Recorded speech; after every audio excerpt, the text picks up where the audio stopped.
South ఇండియాలోనే biggest sorry store మన Varahi silks మన విజయవాడ ఎంజీ రోడ్ లో డిసెంబర్ 4వ తారీఖున ఘన ప్రారంభం.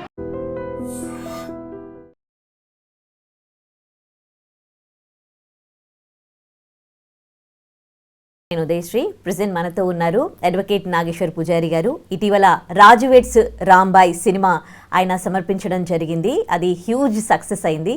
మరి ఈ సందర్భంగా ఆయనతో మాట్లాడదాం. హలో అండి, welcome to our studio. First of all congratulations, super hit. అసలు ఎక్స్పెక్ట్ చేశారా? ఇది ఎక్స్పెక్ట్ చేయలేదు, అంత హిట్ అయితే ఎక్స్పెక్ట్ చేయలేదు, కానీ ఒక మంచి సినిమా అవుతుందని మాత్రం ఎక్స్పెక్ట్ చేసినాము. కానీ ఈ లెవెల్లో ప్రేక్షకులు ఆదరిస్తారని అయితే ఊహించలేదు. ఓకే, మీరు ప్రెజెంట్ చేసిన ఫస్ట్ మూవీ కదండి? అంటే అంతకు ముందు కూడా మీరు సినిమాలు చేశారు, కానీ సినిమాలు ఏం చేయలేదు. అంటే సినిమా ఇండస్ట్రీతో పరిచయాలు అంతే. అంటే ప్రత్యక్షంగా దీంట్లో ప్రజెన్స్ అని దీంతో స్టార్ట్ అయింది. ఓకే, సో మీరు కూడా ఇప్పుడు ఒక వన్ ఆఫ్ ది ప్రొడ్యూసర్స్. ఇటీవల ఐబొమ్మ రవి గురించి మనందరికీ తెలిసిందే కదా. ఆయన ఇప్పుడు ప్రజల్లో మాత్రం ఎవరెవరైతే పైరసీ సినిమాలు చూసారో వాళ్ళకు మాత్రం ఆయన ఒక హీరో లాగా కనిపిస్తూ ఉన్నారు. బట్ మీరు ఇండస్ట్రీలో ఉన్నారు కాబట్టి నాకు తెలిసి ఆబ్వియస్లీ మీరు ఇది యాక్సెప్ట్ చేయరు. ప్రజలు ఏ విధంగా ఫీల్ అవుతున్నారో మీరు ఆ విధంగా ఫీల్ అవ్వరు. బట్ ఈ ఇష్యూలో అంటే ఇంత హీరోగా ఆయన మారిపోయాడు, ఇది ఎంతవరకు కరెక్ట్ అనిపిస్తుంది? అంటే ఇప్పుడు ఇండస్ట్రీలో ఉన్నాము మనము ఒప్పుకోమనేది కాదు, కానీ ఇప్పుడు మనకు అందరికి అర్థం కావాల్సిన విషయం ఏంటి అంటే, అందరికి చాలా స్పష్టంగా చెప్పేది ఏంటి అంటే, ఇప్పుడు ప్రజల దగ్గర నుంచి ఐబొమ్మ రవికి మద్దతు ఉందనేది మనకు రకరకాల ఇన్ఫర్మేషన్ ఉంది. ఓకే, ఐబొమ్మ రవిని హీరో కింద చూడటం కావచ్చు, లేకపోతే XYZ కావచ్చు. కానీ ఇప్పుడు వీళ్ళందరికీ అర్థం కావాల్సిన విషయం ఏంటి అంటే, సరే సినిమా రేట్లు పెరుగుతున్నాయి, లేకపోతే సినిమా టికెట్ల రేట్లు పెరుగుతున్నాయి, సామాన్య ప్రజలు చూడలేకపోతున్నారు అనేది ఏదైతే ఈ ఐబొమ్మ రవిని సపోర్ట్ చేసేటంతా వాదించే వాదన. ఓకే, ఇప్పుడు నేను ఏం చెప్తా అంటే ఏంటంటే, ఇప్పుడు టెక్నికల్గా చూసుకుంటే ఐబొమ్మ రవి చేసింది అనేది 100% తప్పే. ఎందుకంటే మన దేశం ఉంది, దేశానికి కొన్ని చట్టాలు ఉన్నాయి, వాటిని పాటించాల్సిన బాధ్యత దేశంలో ఉన్న పౌరులందరికీ ఉంటుంది. ఓకే, సో ఇప్పుడు మీకు సినిమా టికెట్ రేట్లు పెరిగినాయి, మీరు సినిమా చూడలేకపోతున్నారు అనుకున్నప్పుడు మీరు ఒక మంచి పని ద్వారా మీరు సినిమాలు చూడటం మానేసేయండి. ఒక 2 సినిమాలకో 3 సినిమాలకో మీరు సినిమాలు చూడటం మానేస్తే తీసేవాళ్ళు ఆలోచించుకుంటారు కదా. కరెక్ట్, సింపుల్ లాజిక్ కదా. మీరు స్వచ్ఛందంగా ఒక 2 సినిమాలో 3 సినిమాలో చూడటం ఆపేస్తే తీసేవాళ్ళు ఆలోచించుకుంటారే మా సినిమాలకు రావటం లేరు, టికెట్ల రేటు పెరగడం ద్వారా రావటం లేరు, లేకపోతే ఇంకో ద్వారా రావటం లేదు, ఇంకో ద్వారా రావటం లేదని చెప్పేసి వాళ్ళు రియలైజ్ అవుతారు. దాని బదులు మీరందరూ ఏం చేస్తున్నారు, ఒక ఇల్లీగల్ యాక్టివిటీని ప్రోత్సహిస్తున్నారు. మీరు సమాజానికి ఏం మెసేజ్ ఇస్తున్నారు అంటే, దొంగతనాలు చేయాలా, దోపిడీలు చేయాలనేది మెసేజ్ ఇస్తున్నారు మీరు. అంతే కదా. అంటే దొంగతనంగా సినిమాలను డౌన్లోడ్ చేసుకొని మీరు పైరసీ వీడియోలు చూడాలా అనేది మీ హక్కు కింద ఫీల్ అయిపోయి మీరు దాన్ని ప్రజలలో ప్రోత్సహిస్తున్నారు. అంటే వీళ్ళు మమ్మల్ని దోచుకుంటున్నారు సినిమా టికెట్స్ త్రూ, మేము వాళ్ళ సినిమాలు. అదే దోచుకోవడం అనే పదానికి ఒక అర్థం ఉంటుంది మేడం. దోచుకోవడం అంటే ఏంది, మీ ఇంటికి వచ్చి నీ ఇంట్లో జేబుల నుంచి పైసలు గుంజుకుంటే దోచుకోవడం అంటారు. వాలంటరీగా చూడటం చూడకపోవడం అనేది నీ ఇష్టం అంటున్నా నేను. నిన్ను బలవంతంగా అయితే ఎవరైతే నేను వచ్చి సినిమా చూడమని చెప్పరు కదా. నీకు ఒక ఇంట్రెస్ట్ ఉంటుంది, ఒక వ్యాపకం ఉంటుంది.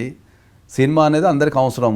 ఎందుకు అంటే మనిషికి ఉల్లాసాన్ని ఇచ్చేది, ఆనందాన్ని ఇచ్చేది, మనకు జర స్ట్రెస్ ఫ్రీ చేసేది. ఒక పాట వినడం ద్వారానో ఒక సంఘటన చూడటం ద్వారానో మనం ఉత్తేజపడతాం. కాబట్టి సినిమా అనేది నేను అవసరమని నేను ఒప్పుకుంటా. కానీ ఇప్పుడు సినిమా అవసరం అని చెప్పేసి ఇప్పుడు మీకు ఉల్లిగడ్డ ధరలు పెరిగినాయి అనుకుందాం, ఏం చేస్తారు అప్పుడు? ఉల్లిగడ్డ వాడకం తగ్గించుకుంటాం, అంతే కదా. అంతే, లేదనుకో గవర్నమెంట్ మీద ఏం చేస్తారు, ప్రెజర్ చేస్తారు, అంతే కదా. అవును, మరి దొంగతనాలు ఎందుకు చేయరు దానికి? అవును, చేయరు. కరెక్ట్. అంటే నేను ఏమంటా, మనము ప్రజలకి మనం పోరాడే విధానాన్ని ఒక మంచి వేలో నేర్పాలి అంటే నేను.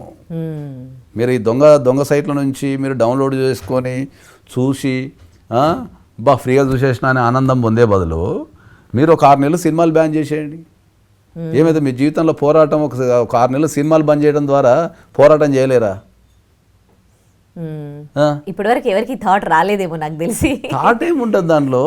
నిన్న బాధ ఏం తెలుసా? ఇప్పుడు ఐబొమ్మ రవి గురించో, లేకపోతే సినిమా ఇండస్ట్రీ గురించో, లేకపోతే ప్రొడ్యూసర్ల గురించో, లేకపోతే వీటి గురించి నా బాధ కాదు. ప్రజలకు దొంగతనంగా డౌన్లోడ్ చేసుకొని సినిమాలు చూడండి అనే ఒక నెగిటివిటీని మన మనసులలో రుద్దుతున్నారు కదా, అది సమాజం మీద. ఇవాళ ఇంత చిన్న దొంగతనం చేసినాడు, రేపు ఇంకో దొంగతనం చేయడానికి గ్యారంటీ ఏంది? ప్రజలకు మనం మంచి నేర్పించాల్సింది పోయి ఈ దొంగతనాలు ఎందుకు నేర్పిస్తున్నాం అనేది పాయింట్. నా బాధ అది. దీని మీద కూడా ఒక సినిమా తీయండి అయితే. నా బాధ అది. మనం నేర్పాలి కదా, మనం సమాజంలో ఉన్నాం కదా. మనం మా పిల్లలకి, ఇప్పుడు మన పిల్లలు ఉన్నారు అనుకుందాం, మన పిల్లలకి మనం ఏం నేర్పాలా? దొంగతనంగా సినిమాలు డౌన్లోడ్ చేసుకొని చూసి వికృతానందం పొందామని నేర్పాలా? లేకపోతే అరే నీ సినిమా టికెట్ ధర ఎక్కువ ఉంది రాబాయి, నువ్వు సినిమా చూడకు, సినిమా మీద పోరాటం చేయని నేర్పాలా? పోరాటాన్ని నేర్పాలా, దొంగతనాన్ని నేర్పాలా? నేను పోరాటం నేర్పాలి. మరి ఇప్పుడు ఉన్న ప్రజలంతా మరి దొంగతనానికి ఎందుకు ఓట్లు వేస్తున్నారు? అరే సినిమా అనేది అవసరమే, కానీ అది చచ్చిపోయేంత అవసరమేం కాదు అది. కరెక్ట్. ఓకే. సో రకరకాలు మనం ఇప్పుడు మనం మాట్లాడే టాపిక్ పెద్దగా అయిపోతుంది, కానీ ఏమంటాం దానికి? సినిమా ఒక్కటే ప్రజల్ని హాని చేస్తుందా? సినిమా ఒకటే ప్రజల్ని హాని చేస్తుందా? ఆల్కహాల్ హాని చేస్తాం లేదా?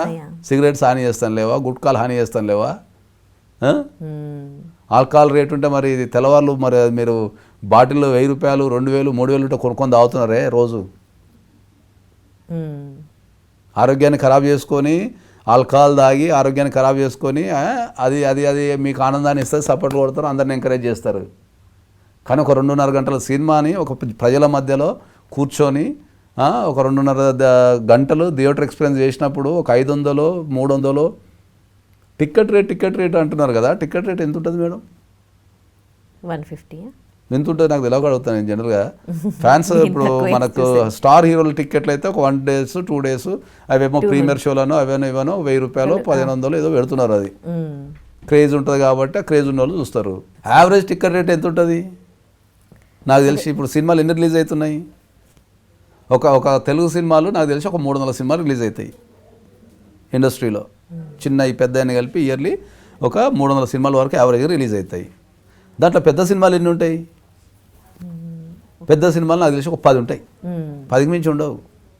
స్టార్స్ మనకు పెద్ద స్టార్స్ ఒక 10 మందో 15 మందో ఉన్నారు, వాళ్ళు సంవత్సరానికి ఒకటే సినిమా తీస్తారు. చిరంజీవి గారు ఉన్నా, లేకపోతే ప్రభాస్ గారు ఉన్నా, లేకపోతే ఇంకా ఏదైనా స్టార్ హీరోస్ ఎంతమంది ఉన్నారో, మన జూనియర్ ఎన్టీఆర్ గారు కావచ్చు, ఇంకా వీళ్ళంతా ఒకటే సినిమా తీస్తారు సంవత్సరానికి. అల్లు అర్జున్ గారు కావచ్చు, వీళ్ళంతా స్టార్ హీరోస్ అంతా ఒకటే సినిమా తీస్తారు. ఓకే. ఆ 10 సినిమాలు మినహాయిస్తే, ఓ 10-15 సినిమాలు మినహాయిస్తే మిగతాది 90% ఆఫ్ ద సినిమాలు నార్మల్ రేట్సే ఉంటాయి. ఇప్పుడు దీన్ని అనాలిసిస్ ఎవరు చేయాలా? మొత్తం నీకు 300 సినిమాలు రిలీజ్ అయినప్పుడు దాంట్లో ఒక 10% కూడా కాదు, అది ఒక 5% అంటే 15 సినిమాలు. మన స్టార్ హీరో సినిమాలు ఎప్పుడు రిలీజ్ అవుతాయి? సంక్రాంతికో, దసరాకో, దీపావళికో, సమ్మర్లలో అప్పుడే రిలీజ్ అవుతాయి. మిగతా సినిమాలన్నీ టికెట్ రేట్లు నీకు అనుకూలంగానే ఉంటాయి. 200 రూపాయలు ఉంటుంది నాకు తెలిసి మ్యాక్సిమం. ఈ రోజులలో నువ్వు ఒక బిర్యానీ తిన్నా కూడా 200 రూపాయలు అవుతుంది. నేను అనేది ఏంటి అంటే, అందరికీ చాలా స్పష్టంగా చెప్పేది ఏంటంటే, మనము మంచిని వ్యాపొందించాలి. పోరాటం అనేది ఒక మంచి పద్ధతిలో చేస్తే ఆలోచించేసే పోరాటం చేయమని చెప్తున్నా జనాలకు నేను. మంచి మెసేజ్. దొంగతనం చేసి మనం దొంగతనంగా చూసి ఆ వికృతానందం పొంది మనం దొంగతనాలకు అలవాటు పడే బదులు నువ్వు ధైర్యంగా నిలబడి మీరు బ్యాన్ చేయండి సినిమాలను. ఒక 6 నెలలు ప్రతిజ్ఞ చేయండి, నేను 6 నెలలు నేను సినిమాకు పోను, లేకపోతే ఒక 1 year సినిమాకు పోను ప్రతిజ్ఞ చేయండి. థియేటర్లని ఖాళీగా పెట్టేసేయండి, కథం. అప్పుడు ఆలోచిస్తారు ప్రొడ్యూసర్స్ కానీ స్టార్స్ కానీ, అరే ఎందుకు నా సినిమాకి రావడం లేరు, అరే మరి నేను ఒక ప్రొడక్ట్ తీయాలంటే మరి వీళ్ళు ఎందుకు రావడం లేరు నా దగ్గరికి. నేను అప్పుడు కొత్త మార్కెటింగ్ టెక్నిక్స్ వస్తాయి, ప్రజల్ని ఆకర్షించడం ఎట్లా అని వస్తుంది, రకరకాల ఆలోచనలు వస్తాయి. దాని నుంచి ప్రజలకు మేము సినిమాని ప్రజలకు ఎట్లా చేరవేయాలి అతి తక్కువ ధరలోనే వస్తుంది దానికి. మీరు నేను అందరికీ అదే చెప్తున్నా, మీరు సపోర్ట్ చేస్తున్నారు, ఐబొమ్మ రవి సపోర్ట్ చేస్తున్నారు, హీరోయిన్ చేస్తున్నారు, వాడు వచ్చి నేను కాపాడుతా అంటాడు, వాడు వచ్చి నేను అది చేస్తా అంటాడు, ఎవరెవరేదో చెప్తున్నారు. కానీ ప్రజలకు మంచి ఒకటి చెప్పాలా. ఏది నా పిల్లలకి నేను ఇప్పుడు నా పిల్లలు ఉన్నారు అనుకో, నా పిల్లలకి నేను దొంగతనంగా డౌన్లోడ్ చేసుకొని సినిమాలు చూడమని నేర్పాలనా? లేకపోతే దర్జాగా పోయి థియేటర్లో కూర్చొని 200 కట్టి సినిమా చూడమని నేర్పాలా? 10 మందిలో కూర్చో 10 మందితో ఇంటరాక్షన్గా. ఇప్పుడు ఒక థియేటర్కి కదిలి సినిమాకి వెళ్ళడం అనేది మీకు అందరికీ అర్థం కాని విషయం ఏంటి అంటే, ఒక థియేటర్కి వెళ్ళి మన సినిమా చూడటం అనేది కొన్ని వేల అంశాలు ముడిపడినాయి దాంట్లో.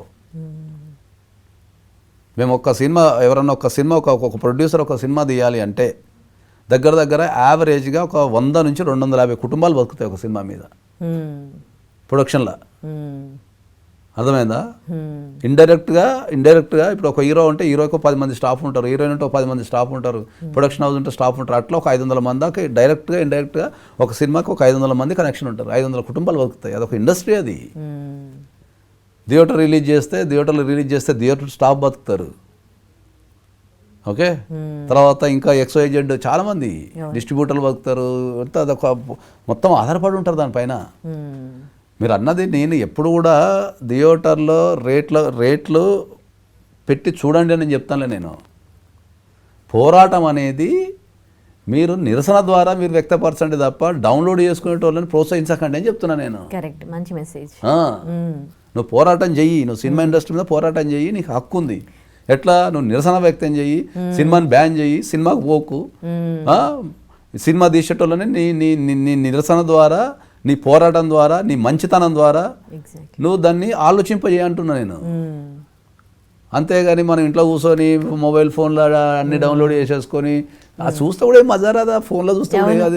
నాకు అర్థమే కాదు కాన్సెప్ట్. ఆ బొమ్మ చక్కగా ఉండదు, మాట చక్కగా ఉండదు, ఆ ఎక్స్ప్రెషన్ ఉండదు, ఆ దొంగతనంగా చూసే కాన్సెప్ట్ నాకు అర్థమే కాలేదు. ప్రజలకు గనక నిజంగా సినిమా ఇండస్ట్రీ మీద గనక పోరాడాలని ఉంటే, మీరు నిజంగా గనక సినిమా రేట్లు పెరిగినాయి, లేకపోతే మేము భరించలేకపోతున్నాము, మేము చూడలేకపోతున్నాము అని కనుక అనుకుంటే ఒక్క 1 year సినిమాని బ్యాన్ చేసేయండి సరిపోతుంది. మీ జీవితం నుంచి ఒక్క 1 year మీరు ప్రతిజ్ఞ చేసేసుకొని నేను సినిమా ఇండస్ట్రీని మారుస్తా, రేట్లు తగ్గిస్తా, క్వాలిటీ పెంచుతా అంటే ఒక్క 1 year మీరు అందరూ బంద్ చేయండి, అందరు దిగి వస్తారు. మంచి మెసేజ్ ఇచ్చారు. ఇది చేసేద్దాం ఎవరికి లేదు, ఇది చేసేద్దాం ఎవరికి లేదు. ఏదో విధంగా ఎంటర్టైన్మెంట్ కావాలి. అది ఏదైనా కావచ్చు. నువ్వు నిరసన నేను ఏం చెప్తా, బీయింగ్ అడ్వకేట్ ఏం చెప్తా అంటే నువ్వు పోరాటాన్ని నిజాయితీగా చెయ్యి, ఆలోచింప విధానంలో చెయ్యి. అంతే తప్ప నువ్వు దొంగతనాలు చేసి నేను పోరాటం చేస్తున్నా అంటే దాన్ని పోరాటం అన్నారు. దాన్ని కరెక్ట్. ఇండస్ట్రీ జనాలను దోచుకోవటంలే, జనాలు ఇండస్ట్రీ దోచుకుంటున్నారు దొంగతనంగా చూసి. ఎందుకు? అది మీరు పోరాడండి గట్టిగా. ప్రతిదానికి చట్టాలు ఉన్నాయి దేశంలో, పోరాడండి, దానిపైన అది చేయండి. కానీ డౌన్లోడ్ చేసుకొని చూడటం అనేది ఎందుకు ప్రోత్సహిస్తున్నారు మీరు?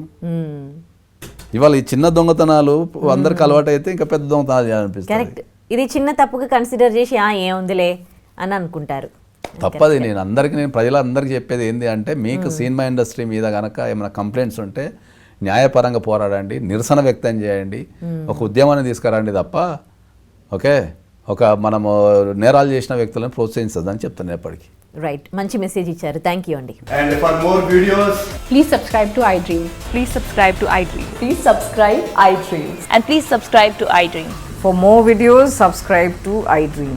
please like, share and subscribe to the channel. Congratulations, iDream. Subscribe to iDream. Subscribe to iDream. So subscribe to iDream Media. iDream ki iDream team andarki huge congratulations. Please subscribe iDream Media. Please subscribe to iDream. Subscribe iDream. Please subscribe to iDream. iDream అంటే నా కళల channel subscribe చేసుకున్న నోరు తిరుగుతలేదు, మీరైతే గంట గుర్తు కొట్టండి. For more such videos, please subscribe to iDream. Subscribe to iDream. Please subscribe to iDream. Please subscribe iDream Media. Please do subscribe to iDream. Please subscribe to iDream Media. For best entertainment and information, please subscribe iDream. And don't forget to subscribe to iDream.